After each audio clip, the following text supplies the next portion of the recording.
Today is Thursday, May 31st, and I'm your host, Paula Hersey. On today's show, we talk labor market numbers with the Cape and Islands Workforce Development Director and take a deep dive into the Hyannis water system. First, a look at today's weather. Another nice day after the fog lifts, partly to mostly sunny, and highs generally between 65 and 70. Sunset again after 8 o'clock tonight.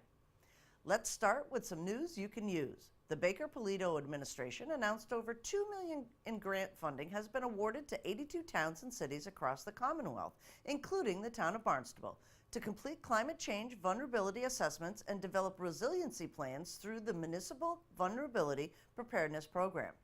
Through the MVP program, municipalities work through a community-based workshop process to identify key climate-related hazards, vulnerabilities and strengths, develop adaptation actions, and prioritize next steps. Results of the workshops and planning efforts will be used to inform existing local plans, grant applications, and policies such as local hazard mitigation plans.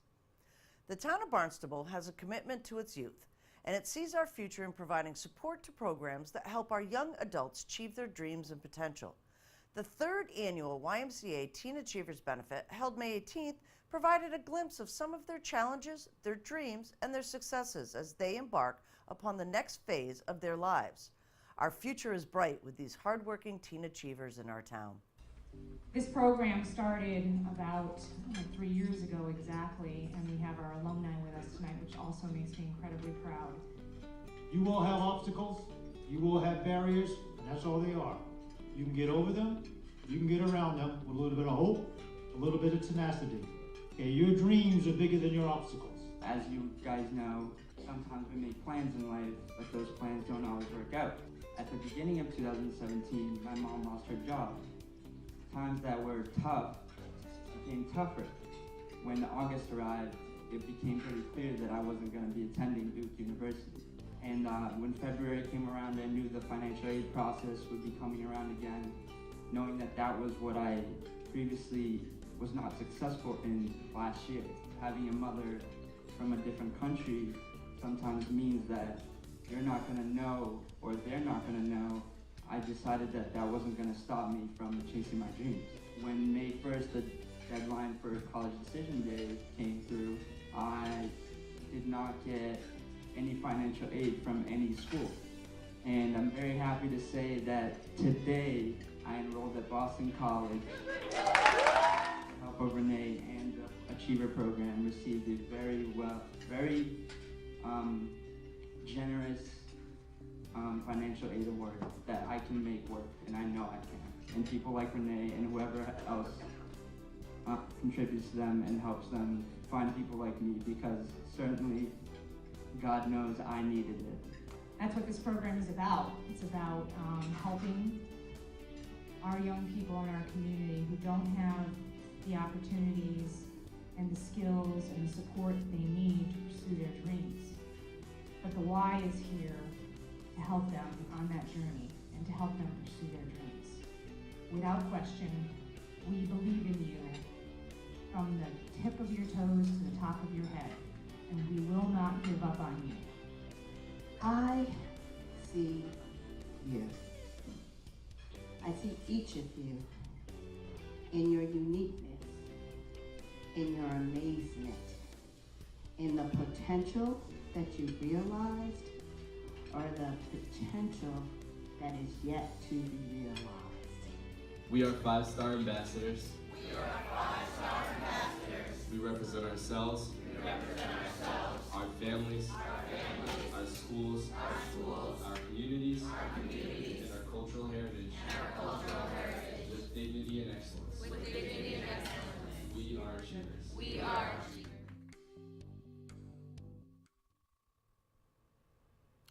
An already tight labor market has tightened again. David Agostino, Executive Director of the Cape and Islands Workforce Development Board, joined us in studio to talk unemployment numbers and what that might mean for some of our seasonal businesses looking to fill those positions. We welcome David Agostino to the studio today, Executive Director for the Workforce Development Board. We're going to talk labor numbers. David, welcome. Welcome. Glad to be here. Always a pleasure, Paula, to be with you. Yeah, so labor market information, a lot of folks I don't think really know how tight that labor market is right now, huh? Well, a lot of our employers sure know, that's for sure. And, you know, labor market information, I always have to do a little caveat that it's always trailing data. Right. It's one of the things about the information. So sometimes it's just a matter of how trailing it is. The unemployment numbers, they're pretty close. We're going to talk about April unemployment numbers right now. And for Barnstable County, the unemployment rate was 4.6% for April. And that's going into our busy season. So I don't know how much lower it's going to go. We'll probably get down to 2% or something like that. Which, and by the way, that's down from 4.9% at the same time last year. So it's very close to last year. Yep. And March was 6.4% for Barnstable County. Real quick, Dukes County is 5.7% and Nantucket is 5.2%. And they're both very similar to what they were at the same time last year. Right. And those numbers, you know, if we can break it down to people, those numbers pretty much mean that there's this ability for employers, there's not a pool to hire at this point in time. That's correct. The seasonal workforce is almost non-existent. There are people who expect to be working in hospitality, and so they are available from year to year. So there's certain part of the population that is available, but large numbers of employees to smooth things out for employers do not exist right now. And I'm not sure that they're going to. We have a lot of pressure on the H-2B program, as you know. Yeah. And, you know, the old college students, they can't afford to take jobs on the Cape, mostly because of housing costs. Right. So it's a real dilemma for our employers, and I suspect that we're going to have some closings and other creative approaches by our employers. But bottom line is, you know, they have a big stake in making sure that the product is still available and is a good product, because nothing can kill you quicker than word of mouth when people come and don't have a good experience. But you know, you're going to see some dining rooms with portions closed off and other accommodations by employers. Yeah, menus reduced, Yep. landscapers not taking in as many jobs. I mean, Yep. you know, this runs the ramification of all of our industries here on the Cape, because it all trickles back down. So, you know, between electricians and everything like that, it's a real issue here on Cape for the summer. Yeah, well, it's not just the summer either. I mean, we have, you know, you mentioned electricians. Our trades are a lot of people are not going into the trades, and we've told kids for 25, 30, 50 years to go to college and stuff. Right. Well, it's kind of biting us a little bit because the trades offer excellent jobs, good pay. Right now, HVAC, I mean, if you want to be in HVAC, they'll take it. And it doesn't matter if you know anything yet or anything, they'll take you if you're a warm body and have a little bit on the ball, because they need bodies. Yeah, well, we're seeing that also in the healthcare industry, the CNAs. You know, there's signing bonuses for some of the larger employers here trying to get CNAs just in the door, and that's your first step. Yeah, and that's not their biggest problem. The biggest problem for healthcare employers down here is at the higher levels, the real technical individuals. They have a lot of trouble attracting them to this area, mostly because of housing costs and other factors. Right. So it's a real bind for healthcare across the board. Right.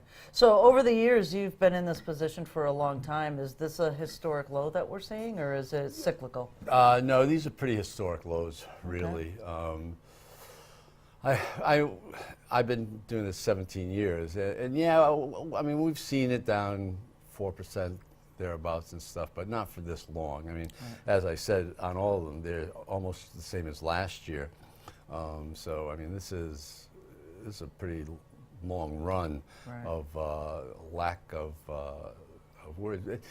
I mean, it will turn around eventually. I mean, we'll have some economic issue that will cause higher unemployment. Maybe sooner rather than later. Right. But for right now, for the immediate future, it doesn't look very promising for employers to be able to source the summer help that they'll need. Right. So, talking about summer always brings the annual meeting to mind, which is at the end of June. What do you got planned this year? Well, this year we're going to try to do some awards for across the board. We'll try to do an Employer of the Year and maybe a nonprofit Partner of the Year.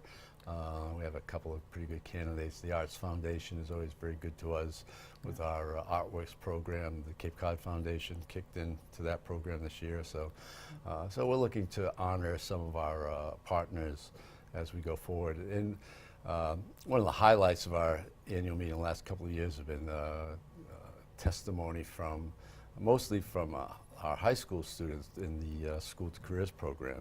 And they have great stories to tell, and it's a thrill for me. And I think most of our board members, and you've been on my board, so you know that a lot of the stuff we do is, I'll use the term technical, because we're talking about unemployment. We're talking about big picture concepts of how we can try to affect the structure of the economy. But when you get right down to it, it's a people business. So through our Career Center, that's what we do. We help people. And so to have our students and some of our other individuals who are helped by the Career Center be able to testify really helps the board to understand on a day-to-day basis exactly what we're doing. Right, that work of the board usually involves thick stacks of numbers and papers and budgets. Yes. That can be dry, and those annual meetings, again, have that, like I said, for the board, but also for the general public to see some of this, is that there's real success stories of people being unemployed and going to the Career Center, or a student who discovers a career path that may have never been open to them, but for the Schools to Careers program. Yeah, and that's why career exploration is a really critical component of what we do. And partly because here on the Cape, our students are not necessarily exposed to the world of work as wide as they might in some other places. We have a pretty thin slice of the world of work here. So to be able to talk about STEM careers and other activities that might not be at the forefront of their minds really helps some students to be able to grasp on to career concepts that they might otherwise not even be exposed to. Right. Do you have the date set for your Yes, meeting? it's June 28th. And going to be where this year? 8 o'clock in the morning at Thurwood Place, which is a great facility down in Yarmouth. We really enjoy being there. The Davenport company is very good to us and makes that available for us for our annual meeting, so we're delighted to be back there again. Excellent. And just we'll close today a little bit. The Artworks program has a second gallery showing. Yes, we were at the Higgins Gallery at Cape Cod Community College back in May, and now we're here at the end of May. We're at the Cultural Center, Cape Cod. We have a nice display there. I think as a matter of fact, it's Friday night is the opening. Okay. I think 5 o'clock on Friday night. Any and all are welcome to attend and see some of the artwork that's produced by our students under the tutelage of their artist mentors. Right. Then this program, for folks that don't know, pairs someone in the art business, regardless of what that business might be, in the creative economy, with a student, so they learn the business of art, not just the structure of how to be an artist or the medium of artists, but they expose them to the business of art. Yeah, that's one of the reasons why we try to have the students go to the artist location, because it is, I mean, it's great to have the talent that's required to produce art, but if you can't market it, if you can't sell it, it's kind of an empty promise. So that's exactly part of what the program does, is provide an opportunity to see the business side of the arts and the creative economy, so that our students can be a little more well-rounded as they're looking for their career opportunities. Excellent. Well, thanks so much for joining us. We'll look forward to seeing you next month. Thank you very much, Paula. Take care, David. With a deep well of knowledge about the Hyannis Water Department, Supervisor Hans Kaiser provided us with a brief history of the municipal-owned utility, its recent DEP award, and some future plans. Joining me in studio today, Hans Kaiser, the DPW supervisor for the Hyannis Water Department. Welcome. Thank you. So you just received a very prestigious award for the water department, but it was the whole department that received this award. Tell us a little bit about that. Yes, this is an award, a regional award given out by the DEP for outstanding performance in 2017, dealing with a couple of issues. One is our efforts in long-term planning for the water department. The other one had to do with our planning to mitigate emerging contaminants. And the third part was to not only plan but also implement and construct treatment systems to deal with and resolve the contaminants of concern. Right. So this award coming from the state meant a lot to your department. You've worked very, very hard to take this water department to the where it needs to be. Tell us some of those steps that you have taken that kind of resulted in this award. What we did is, first of all, as soon as we knew there was an issue, we did talk with DEP officials and let the public know there was an issue. So openness and communication is important.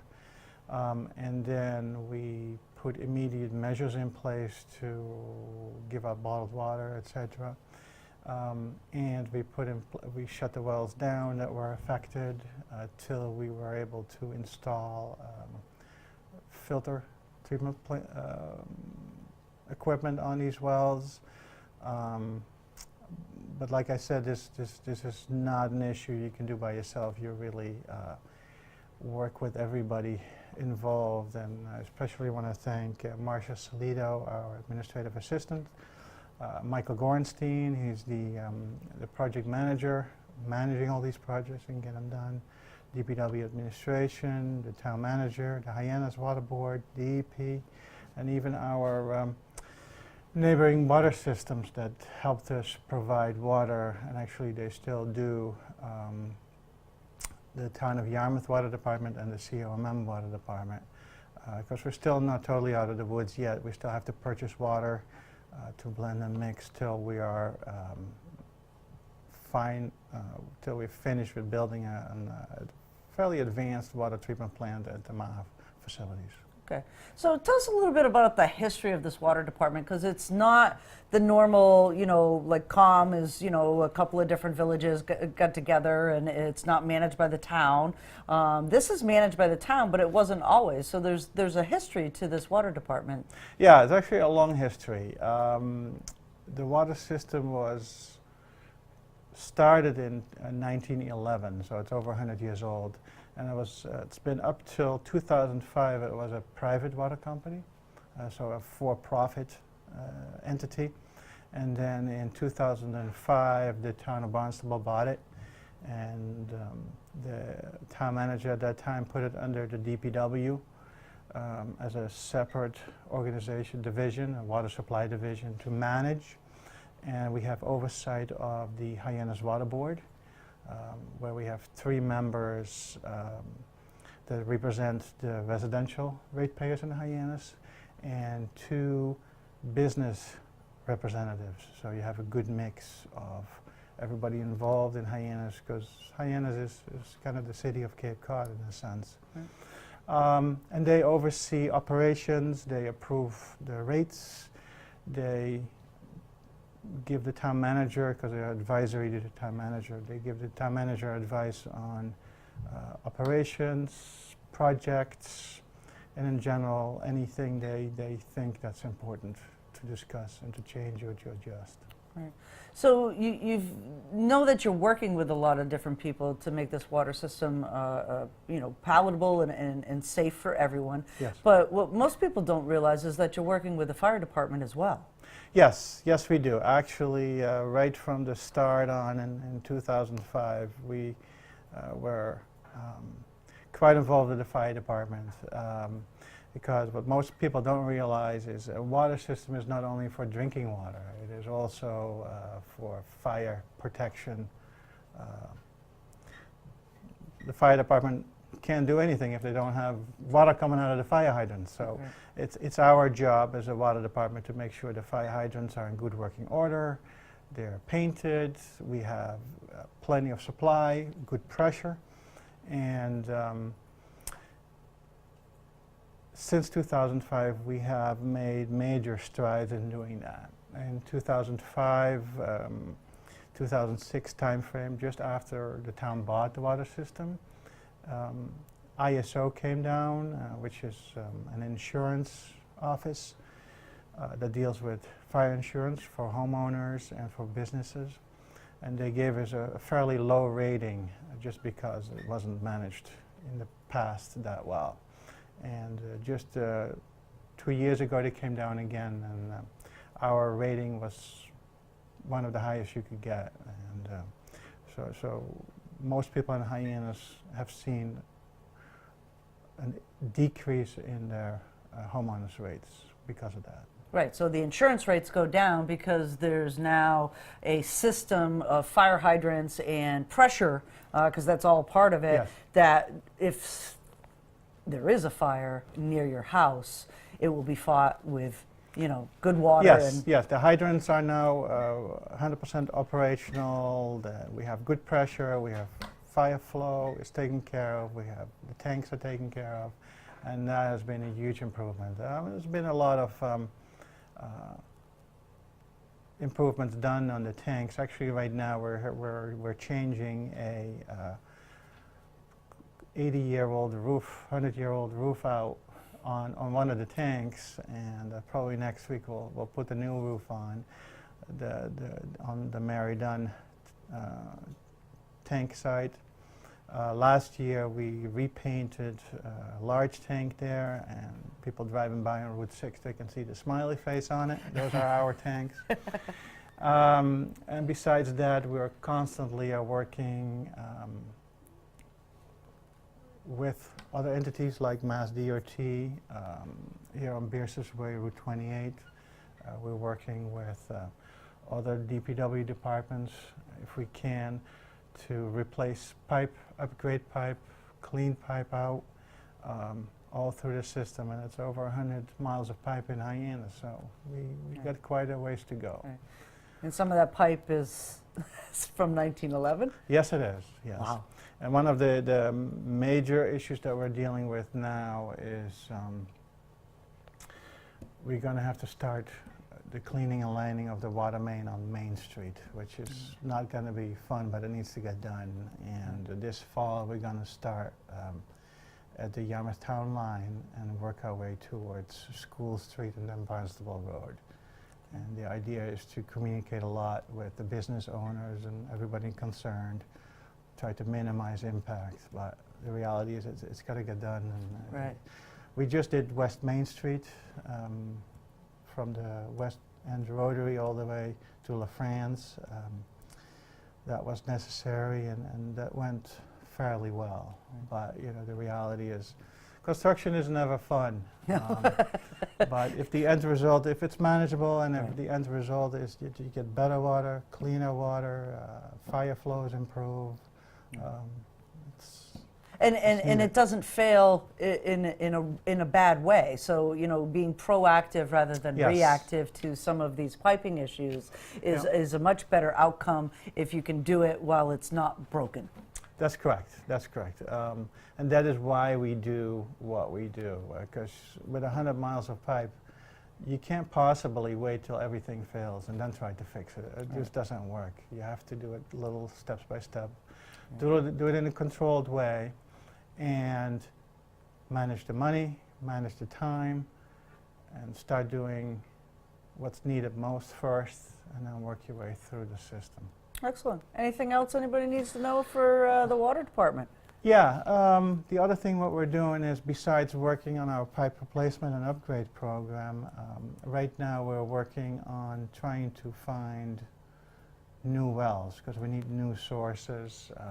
A report is going to come out pretty soon that will evaluate all our options for new sources for the Hyannis water system. And we are looking at all different options, desalinization, using water out of lakes, the local lakes of ponds. Okay. We're looking at long-term water purchases from other systems, if that's an option. Should we put more treatment, better treatment on our existing wells, or should we go for new wells? And that report will be out shortly that will give us a good long-term view of which way we should be heading. And besides that, like I said, we're working on a treatment plant, an advanced treatment plant for the Maha system. And right now we're doing some upgrades on the Mary Dunn treatment plant. Besides that, the water part of the work at the Beerses Way Route 28 project is done.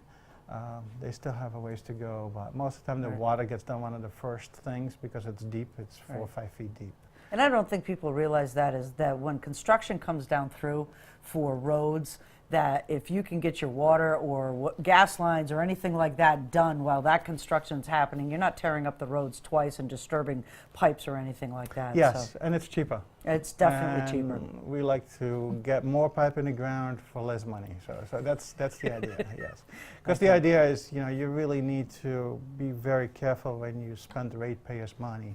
You really want to look for the best bang for the buck, and that's what we constantly are doing. Excellent. Well, great job, Thank you. and congratulations to your whole department on the award. Thank you. Thank you. Here's a look at the community calendar. Sing Sista Sing, a joyous, soulful celebration of the 10th anniversary of Zion Union Heritage Museum, will be held on Saturday, June 2nd, 7:30 to 9:30 p.m. at the Cotuit Center for the Arts, 4404 Falmouth Road in Cotuit. A dazzling tribute to Leontine Price, Marian Anderson, Donna Summer, Nina Simone, Billie Holiday, and other singers in the pantheon of American music. Lovers of all musical genres, from blues, jazz, and gospel to art song and opera, will enjoy this event. The celebration of the outstanding contributions of Black female vocalists to American culture is presented in honor of the 10th anniversary of Zion Union Heritage Museum. Hors d'oeuvres, buffet and cash bar, 6 p.m. concert, 7:30 p.m. Our quote today, I'm Paula Hersey, and thank you for watching.